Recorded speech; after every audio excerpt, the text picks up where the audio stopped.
It's Wednesday and we're live. I was just muted, but I'm here. Happy Wednesday. Happy Wednesday. I am so excited to be here with you today. It is Wellness Wednesday. We celebrate this every Wednesday because why not? It's good to have something to look forward to. And I certainly look forward to this every single week. So it looks like our Instagram is not having a good day today. So let's end this video and we can get started. So start by saying hello. If you're on Zoom, if you're on Facebook, let me know where you're messaging from. I hope you're doing great on this Wednesday. I've been speaking with a lot of you recently, and I know that there has been a lot of challenge these past few weeks in particular. It feels like a hard week, and I feel you. It hasn't been very easy. So yeah, we're not doing Instagram today, and that's totally fine. Hello, Emily. Hello, Maria. Hello, Christina. Welcome. It's so nice to see everybody on these different platforms. But again, just so excited for you to be here and take a few moments for yourself. If we haven't met before, my name is Baptiste, and I am the founder and an executive wellness coach. I help incredible, ambitious, empowered women just like you break through stress so that you can thrive. In this time of COVID, now more than ever, stressors are incredibly high. So it's really important that we're doing things that serve and support our own well-being. So my purpose for being here, especially in this time of COVID, we've been going strong since January, but it's to provide you simple things that you can invite into your life every single day. And so this month of May is all about women's health. We spent the first week of the month talking about birth control and whether it's supportive or not. Last week, we talked about the 4 phases of your menstrual cycle. This episode is all about thriving in your menstrual cycle. So feel free to use the chats, feel free to message me privately if you're experiencing anything that you want to share. I've seen it all. I've worked with women who had mood swings, depression, painful cramps, anything even working up to difficulty getting pregnant. So there's a whole spectrum here. And so today, what I want to do is first lay out a list of things that we might perceive as our normal, but what might give us a clue that maybe we should think about an alternative way to support our health. So let's get into it. And then from there, I'll give you some tips and techniques and things that you can invite into your life to feel better for your next cycle. So starting with the trouble spots, because I think a lot of women will say, this is my normal. I've always had heavy bleeding. I've always had cramping, whatever that might be, but that becomes our normal. So then all of a sudden, right, we see that there's a huge push for PMS medications or even the stigma around women with PMS, but PMS is actually an imbalanced menstrual cycle. So you can see, because it's so widely talked about and almost trivialized, what we're actually doing is putting a Band-Aid on a problem instead of getting to the root cause. So today we're all about breaking through that so that we can thrive. So I want to know, and feel free to share if you're experiencing that. Otherwise, just, you can have kind of a mental nod in your head if you're experiencing any of the below, or have been experiencing them maybe since menarche, since you got your first period when you were in your teens, or maybe even just recently you're noticing a change in your cycle. Even in COVID, I've gotten this question asked a lot. My cycle has changed during COVID. Is that okay? Yes, it's okay. Yes, it's normal, because your whole life is different. So our menstrual cycle might appear different. So let's go into the list. Here are the list of things that you want to be thinking about that might trigger an imbalanced cycle. Mood swings, PMS symptoms like breast tenderness, acne, feeling extra emotional, irritability, irregular cycles, fibroids, ovarian cysts, cystic breasts, breast tenderness, PCOS, which is polycystic ovarian syndrome, unexplained infertility, cramps, pelvic pain, heavy period, lower back pain, painful periods, missed periods, migraines, mid-cycle spotting, depression, excessive brown bleeding. The list goes on, but those are usually the top ones that a lot of women can resonate with and be like, wait, I mean, most of us experience PMS symptoms to start, but if we can start to say, hey, that might not be what a balanced cycle feels like, then I can be empowered. It's with that information that you can say, oh, well, if my cycle is like this every cycle, maybe I can do something to change that, which is why this time of quarantine can be really empowering, because we're noticing there are parts of our body that are changing. There are parts of our life that are just shifting because of our lifestyle. And the beautiful thing is, if you're experiencing any of these things, painful cycle, heavy cycle, whatever it might be, you can incorporate diet and lifestyle techniques to feel better. And the idea is, a lot of these things that you're experiencing or that women might be experiencing can be modified with diet and lifestyle. Here's the thing, not every technique serves every woman. But what I will share are some techniques that generally are supportive as it relates to menstruation. So I hope, first of all, this is helpful. I hope you're interested. If you have any questions at all, you can even say that you're asking for a friend. Feel free to put in the chat. This is not an easy conversation to have, and a lot of times we don't have a space to ask those questions. So I want to be here to hold that space for you. All right. So now that we know some of the things that might be throwing us off, let's talk about some of the things that can serve us. And I want to talk about exercise, because this is really important. Exercise is really important to our own well-being, right? We hear from the American Heart Association that we should be exercising. We know this from growing up. We feel better when we do it. Exercise is amazing, but not all exercise is created equal. Not all exercise during your menstrual cycle is created equal. So let's do a quick recap. 4 phases of your cycle. You have menstruation and ovulation, and then I'll put these fingers down. And then you have the spring and fall phases between the two. So you have something that transitions you towards ovulation and something that transitions you towards menstruation, right? Follicular, ovulatory, luteal, and menstrual phases. Cool. Now that we know the phases, we talk about what we can do to feel better. And again, if you weren't here last week, feel free to look on the replay. Everything is posted on akaloawellness.com. So if we're feeling like we're experiencing one of these things, one great technique is to modify how we exercise. So for some of us who might not be exercising, the first thing is you need to be moving your body. It's really good for you for so many reasons. But one of the biggest ones is that if we're not moving, it creates stagnation in the body.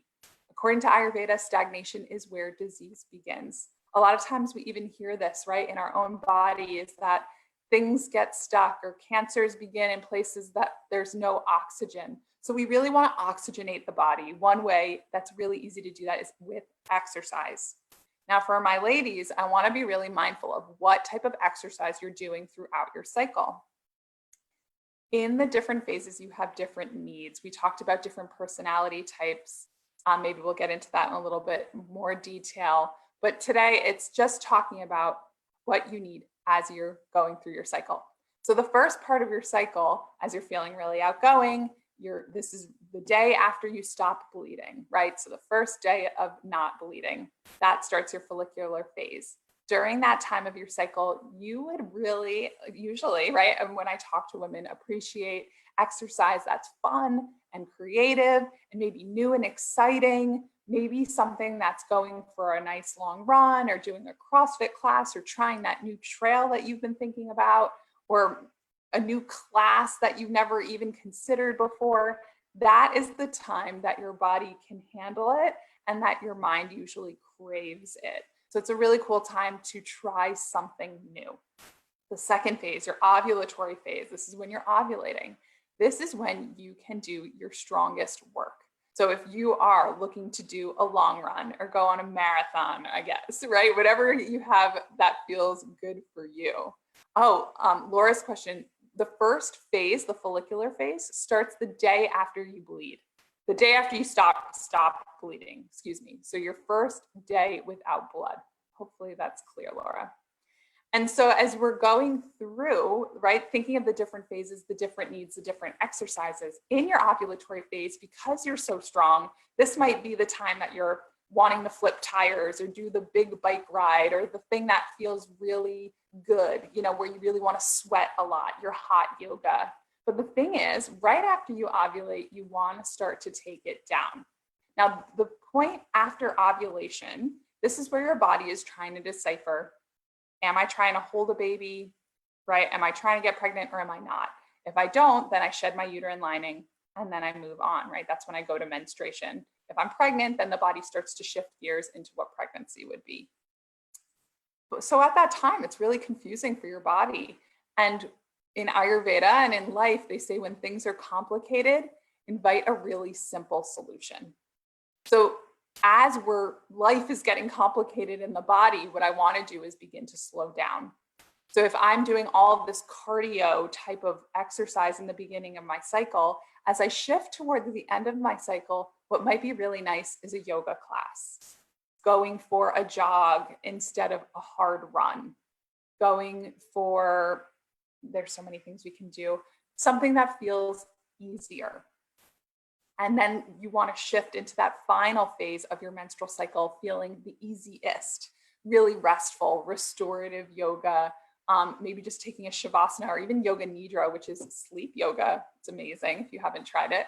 And so these techniques of really seeing what's happening in your body and how you can go with that. We don't live in the Northeast of the United States and hope that winter doesn't come. Well, I'm sure a lot of us actually hope that winter doesn't come. But we can't change the seasons of the different seasons. We can't change that. But why would we kind of ask our bodies to not adapt? Why would we not try to adapt to the seasons of our life? So by going through and understanding the different phases of your cycle, you can start to live in routine, in flow of what you need. So when you're really excitable and things are high and exciting, then you want to take on more. But then you also, towards the end of the cycle, want to slow down. And if you don't have that stop and start kind of mentality with your life, you're going to start to feel challenge in the lower, right, in your menstrual cycle. In Ayurveda, we talk about the reproductive organs as the last tissue that gets nourished. And that's because it's the one that's truly optional. So because there's so many things happening in our body, we need a heart that beats, but we don't always need reproductive organs. So it's really a sensitive organ or an organ that doesn't get a ton of nutrients. So we want to be mindful of the activities that we do every single day that would either help it. Well, we just want to help it, but we want to be mindful of the things that aren't helping it. And so for those who tell me they have a really short period, a really light period, a period that maybe doesn't have a ton of blood, what you really want to do is start to bring more energy down the body. And a couple things that you can do that would be really supportive for that are squats. Squats are just really incredible in general. Slow walking, right? And really mindful of each step, each foot as it lands on the earth. So you could do meditative walks. Other things that you can do, workouts that relate to the legs, the inner thighs, strengthening the legs a lot helps with that downward pulling motion. A lot of times women I talk to who have challenged menstrual cycles will also tell me about lower back pain or challenging bowel movements or even urine, right? Like their renal tract feels either burning or they'll feel a sensation. And so it's this idea of this downward movement that's not getting what it needs. So if you have a light cycle, short cycle, really pulling down more into gravity is good for you. However, if you're feeling a heavy cycle, a long cycle, mid-cycle spotting, things like that, what you'd want to do is lighten that load a little bit. Maybe you're holding too much. Maybe there's too much of that downward energy. You want to lighten the load. So maybe some things that you could do, or some breath work exercises, strengthen the upper half of the body a little bit more than just focusing on the downward part. And then there's the ways we could talk about all the food and the things that you could do to eat, but that would just take way too long for a super short class. But I think the biggest message here is that if your cycle is not feeling normal in the terms of what we discussed in our first session, which is 4 handfuls of blood each month on a regular cycle, anywhere from 25 to 35 or 40 days, but on a regular cadence. If you're not feeling or not experiencing super red blood and you're getting more purple or brown or pink, what you want to start to do is take that next step of saying, what do I need to have a thriving cycle? So we can talk, right? If you feel like, hey, this is something I'm experiencing and I want to know a little bit more about it, this is one way you can start to do that.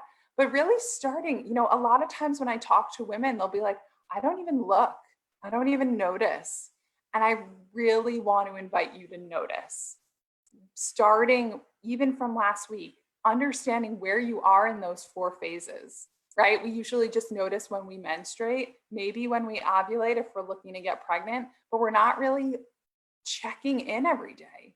And there's a way that you can do that. So really get a feel of where you are in the cycle. That's the biggest thing I can say as homework.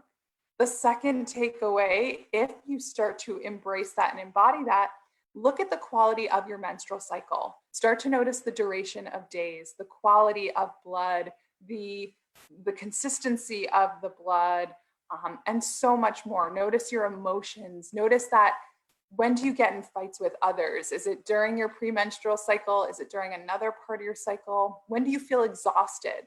When do you feel empowered? During your cycle, really simply, in the first half of your cycle, you should really feel really social, really energized. And after you ovulate, you would feel a little bit more recluse, slowed down, maybe a little bit more tired. And so you want to feel into that. Maybe see how you can align your life into that.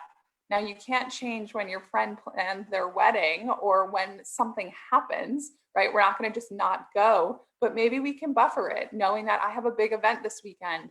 The day before and the day after, I'm going to take really slow so that I can balance what I need to have a thriving cycle. So the biggest takeaway out of everything is to be part of your cycle. Don't let your cycle just run amok, right? Really read into the story, listen to what it has to say, feel into what you need to be successful. And you will notice that some of these symptoms that are truly symptoms can be changed. Your story of what it is not the story of what it has to be. I want to even say that again because it's really powerful. What's happening to you, right, doesn't have to be your future. And so if you're experiencing any challenges in that area, feel free to reach out. I am here for you in any way I can. My email is lauren@akalowawellness.com. And I know these are really hard conversations to have. And we often feel like we're the only one that's experiencing this. But the truth is, most women are experiencing some abnormality in their cycle due to an excessively stressful life, not enough sleep, or not, they call it in Ayurveda, crimes against wisdom. So essentially knowing that we're not doing well for ourselves, but doing it anyway. So for example, I'm running out in the winter in shorts and a t-shirt. That's not going to do me so well, right? We would know that I'd probably get sick. The same goes with how it then affects our cycle. So this is it today. If we want a thriving cycle, modify how we exercise, be mindful of the day-to-day of what's happening in your cycle. If you want a thriving cycle, then also check in with your menstrual time. There is a story that your body tells you every single month, and we have an opportunity to read it. It is an honor and a pleasure to check in with each of you every single week. If you missed the beginning of this, you can catch this on our website sometime in the next couple of hours. It will be uploaded.